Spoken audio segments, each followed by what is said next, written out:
Hey guys, All in Crypto here, and welcome back, ladies and gentlemen, for another YouTube video. Happy Monday, everybody. I hope you've all had a good day so far, despite the market conditions. And what a Monday it's been. What a week it has been for the crypto space, in fact.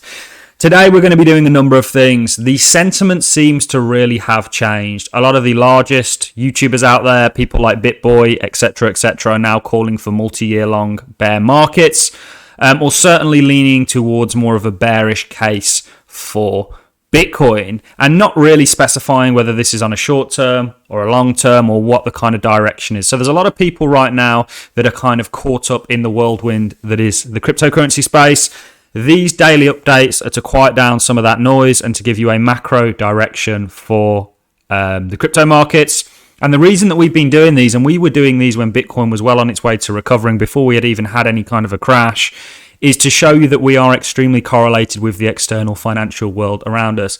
And the answers to what's taking place in the crypto space currently today lie over there in the traditional financial world. And we've been stressing this time and time again. We know that markets across the board, it's not just the crypto space. I watched the FTSE open today and see a slam down. This is the daily candle for the FTSE. It saw a huge downturn along with the rest of the markets. Amazon sort of pre-market opening is already set at a lower price.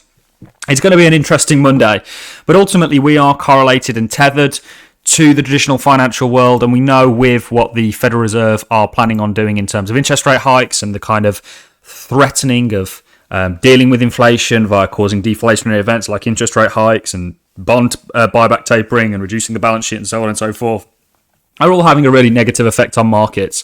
By the way, guys, we had an amazing conversation in the Discord. There's a link to my Discord in the description. We're going to do community calls where we get on, we talk about macro, we talk about micro, we talk about altcoins, NFTs, whatever, as a community, and we all kind of discuss and help each other through these turbulent times. So join the link. I'm planning on doing one next Sunday. We did one this Sunday. It was at a bit of an awkward time because I'm supposed to be on a bit of a cycling holiday over the next couple of days, but I'm still going to squeeze videos in.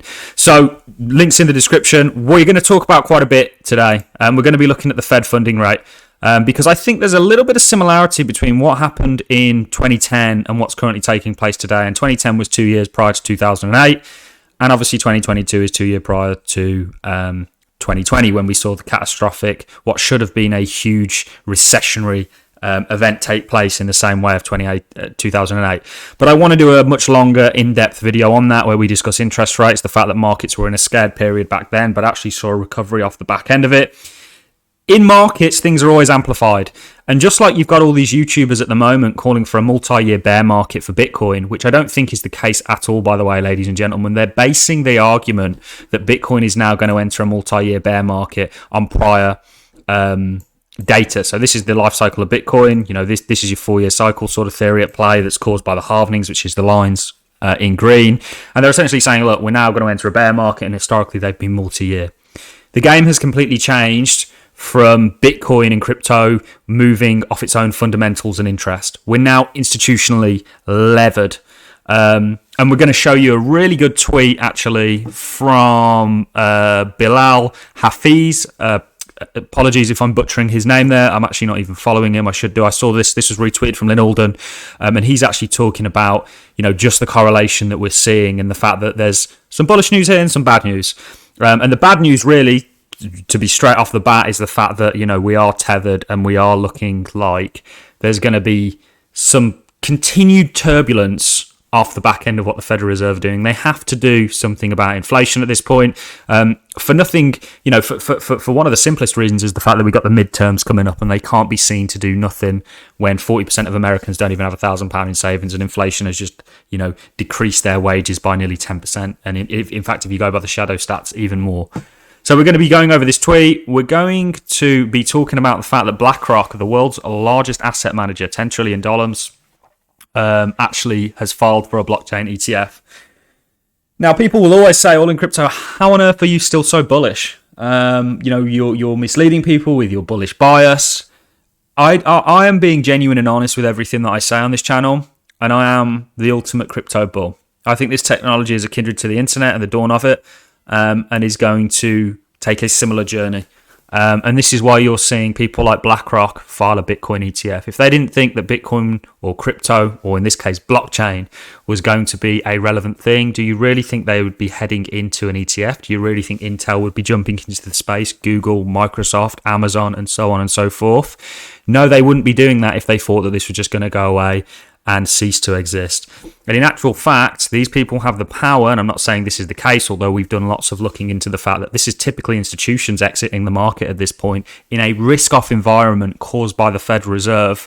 We have indeed, these guys have the power to drive the price down, and if they're going to propose an ETF where they're actually going to need blockchain, crypto in order to back that ETF, what better way to accumulate it than by to cause a scare in the market before then asserting themselves? I'm sure many of you have already read the Federal Reserve proposals for their digital currency. That's going to onboard and make the interaction with cryptocurrencies far more easy, for lack of a better term. And this is the way that the world is moving. It's moving towards blockchain, but there's teething problems within that, and that's what we're going through today. So you can see here 130 billion wiped off the crypto market in 24 hours as Bitcoin Ether dropped to multi-month low. I mean, this is pretty epic in terms of a sell-off. It's not nice to go through. I've been here before, fortunately. For some of you, this is your first baptism of fire. I was around in 2017, and I got the luxury, the pleasure, the honor of going through 2018. And it's actually going through 2018 that changed my life. And I think that, one thing that's a tried and proven method, and it's why we do these Discord community calls, is that HODLing actually works. This is a fast expanding asset class, and there's volatility attached with that, and that's just something you've got to understand and all come to terms with, and act accordingly. Ultimately, not everybody can get rich. It's been a while now where everybody has been talking about crypto. Everybody's been a genius over the past sort of couple of months. The world doesn't work like that. We're not all as smart as we like to think. Not everybody can be right. And in actual fact, in terms of making money and making accurate calls on markets, typically it's the minority that win over the majority. And that's why markets move in the way that they do. Because people, and we still see now, people getting liquidated in terms of leverage longs, as if they haven't already learned that lesson. So we're going a bit off topic here. This is macro, and we're talking about everything that's taking place, and it's the reason that we've been doing these market updates is to keep you guys on the right track and to kind of quiet down some of the noise. I'm somewhat shocked at this isn't anything against BitBoy. He's got the largest YouTube channel, which is a huge achievement in the crypto space, and he's been doing this for a very long and had a lot of skin within the game, and he's made some accurate calls, he's made some wrong calls, just like every other analyst or predictor or commentator on the space. Nobody's going to get anything 100% right. But there's this kind of real instant shift that people have gone, okay, right now, look, it's looking like we're in a bear market, it's over, we're selling, people saying that they're selling their crypto and this and that.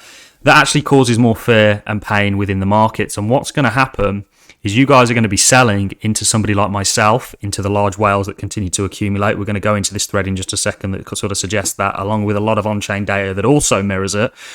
And this is all a panic event, in my opinion. And you have these events that take place. People panic out the market only to get those positions taken up at a cheaper price by somebody else that can sit and can weather the storm. And this is crypto, this is markets and investing in general. There's always an opportunity. There's two ways you can look at this. You can look at this as a glass half empty kind of guy, or you can look at it as a glass half full kind of guy. For me, it's always a glass half full. I'm more than happy to accumulate crypto, knowing what the future, in my opinion, looks like. Again, BlackRock, this came out today. Breaking: BlackRock, the world's largest asset manager, has filed a blockchain ETF. We've had so much news, just like throughout the entire bear market of 2018, 2019, and certainly the start of 2020. The news was just unbelievably bullish, unbelievably innovative, unbelievably directional in terms of the way that crypto was going, and the price just didn't reflect that, and that's because price is set at the margin, what's trading back and forth on a day, and that's why you're seeing this downturn with Bitcoin, because people are exiting positions in the fear that the Federal Reserve are really going to cause turbulation within the markets. And you can see, Amazon, the FTSE, which I watch every day, saw a huge slam down today. and a significant one. But we will get through this. We will come out the other side, and some people will be the richer for it, and more the poorer for it. But on this channel, hopefully, we're going to keep you guys right and keep you informed with what's actually going on. I can't stand it when YouTubers come on here and they go, "I'm not really sure why the price is selling off. Maybe it's liquidations, maybe it's this," and that's because they're not paying attention to the macro. The macro. I need to stress that enough to you because we're tethered to it. Bitcoin just does not work off its own fundamentals anymore. It's tethered to markets. And one very positive thing is those same institutions that may be exiting now will re-enter at some point because they're all about making money. And there's still a huge opportunity within the crypto space in the fact that it is still a new, innovative, and very early on its journey technology. So let's talk about this thread from Bilal. Bitcoin has fallen below 40k and crypto crash is trending. The current drop from a high is 47%, which is the 7th largest in Bitcoin's history. But what next? First good news, then the bad news. And he's going to talk about what we've been speaking about for the past 3 months now. He sums it up beautifully within this tweet. And this is the thing as well. Crypto crash is trending on Twitter.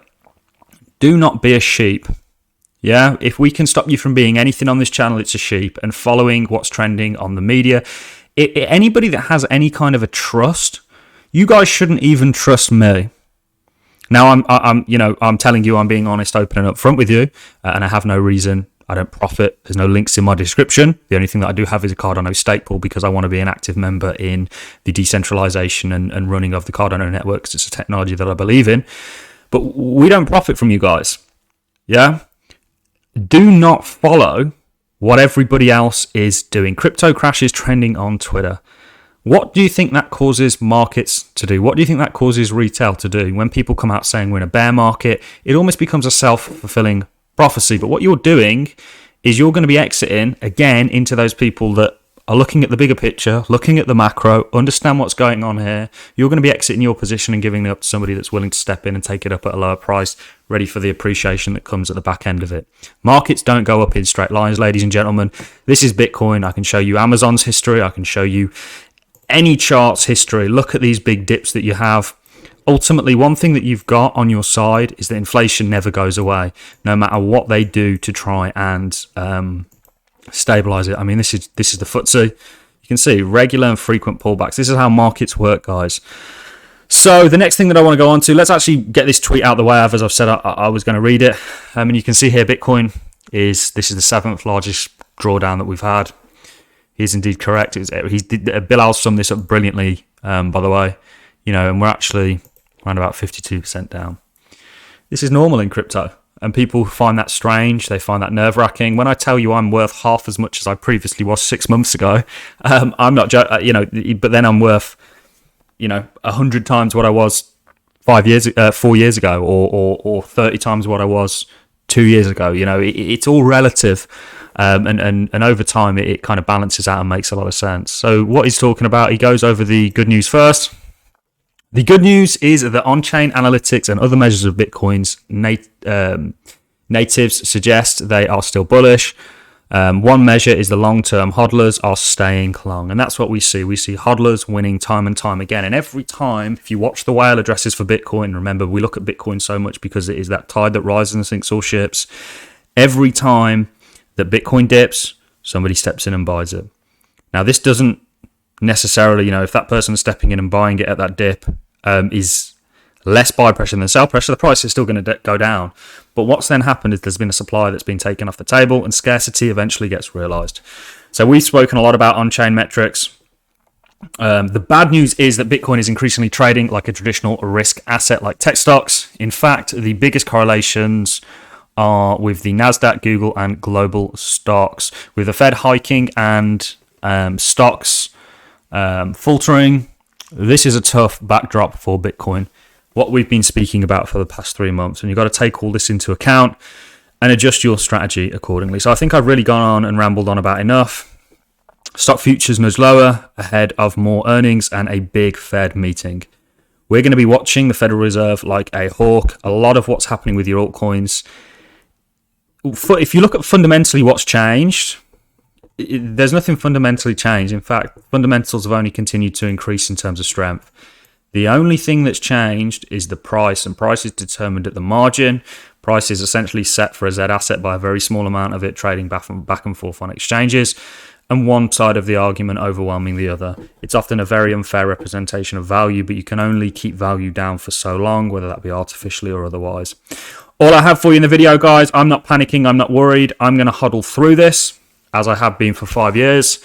And hopefully I'll see you all at the other end of it. We've got a couple of videos coming out today, I think. We're going to do one on NFTs. We're also going to be covering Cardano later, talking about quite a few of the issues that is currently taking place, certainly in relation to SundaeSwap.